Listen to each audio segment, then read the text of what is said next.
So housing provider tip of the week. I was thinking about this because I've been in working a little in GC in the maintenance department lately, kind of building out some process there. And the one thing that we've always realized, in the city, we have these garden apartments or basement apartments, whatever you want to call them. People avoid basement and call it garden, even though it's only got a little 2 feet above of ground level. But in those basement apartments, you are always going to run into moisture issues. Anyone that has a basement, I don't care if you have a basement that is built in the 60s or in the 1860s, you're going to have moisture issues. And you're going to, once those walls are closed up, it's hard to know where it's coming from. And it's hard to regulate unless you have something. Now you can throw some dehumidifiers down there and go that route.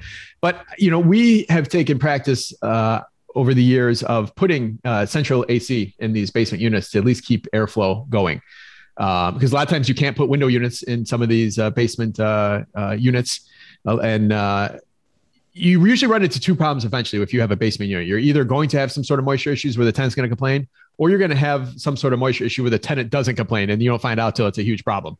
So keeping the air quality kind of regulated is something that's going to be important if you're going to be buying a building that has a garden or basement apartment. And I think one of the easiest ways to install AC, you can usually get a better tenant and keep a tenant longer when you have a central air in a building as well too. Sometimes if you're in a building that the rest of them don't have, you might get a little jealousy, but just keep that in mind. It's probably the best way you can regulate or prevent moisture or mold type issues in these basement garden apartments.